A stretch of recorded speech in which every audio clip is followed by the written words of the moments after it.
लेकिन मेरा अब यकीन मानो, मैं सब कुछ ठीक कर देना चाहता हूँ और तुम्हारी कंपनी तुम्हें वापस दिलवाना चाहता हूँ ली से। अब जंग और गावहान मिलकर एक बहुत बड़ी चाल चलते हैं। एक सिक्योरिटी कंपनी की आड़ में वो जियांग कंपनी के बहुत सारे शेयर खरीद लेते हैं और उसकी प्राइसेस को ऊपर बढ़ाना शुरू कर देते हैं। बजाय तो ये सारे शेयर्स एक सिक्योरिटी कंपनी खरीद रही थी, लेकिन असल में ये सब धोखा था। ये शेयर सारे बड़े बड़े जैन के प्रोफेशनल मार्केट ऑपरेटर्स खरीद रहे थे। ये चाल ली को समझ ही नहीं आती।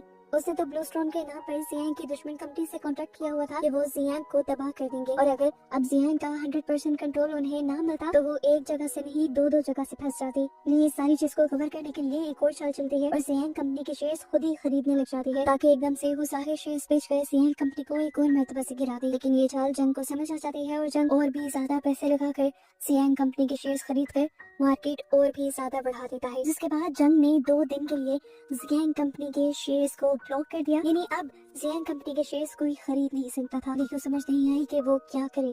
इन 2 दिनों के अंदर जियांग कंपनी के सबसे ज्यादा शेयर्स जियांग के बेटे के नाम शो होते रहे और इस तरह ली का दूसरी कंपनी के साथ कॉन्ट्रैक्ट बहुत ज्यादा डैमेज हो गया। इन 2 दिनों में जियांग के बेटे चैंग और जंग ने मिलकर एक और चाल चली।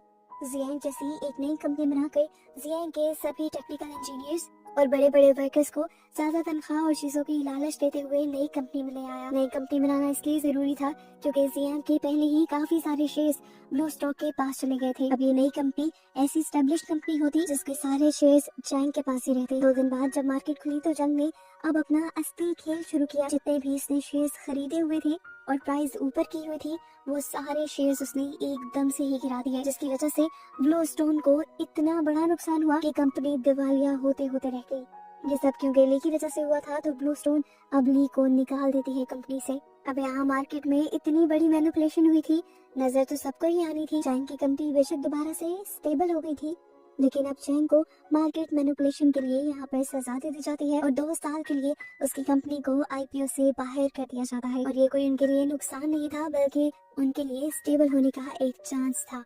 ली भी खुशी खुशी से एक्सेप्ट कर लेता है और उसे 1 साल की सजा भी होती है। गोहान और जंग जिन्होंने चैंग का साथ दिया था, उन्हें भी 6 माह की सजा सुनाई जाती है, जबकि ली को धोखाधड़ी के इल्जाम में 7 साल की सजा सुना दी जाती है और मार्केट में उसकी एंट्री बैन कर दी जाती है। श्यामाबाद हम जंग और गावहान को दोबारा एक साथ देखते हैं, जो एक साथ अब जंग की कंसल्टेंट कंपनी के लिए काम कर रहे थे, जो ज्यादातर लोगों के फायदे के लिए काम करती थी।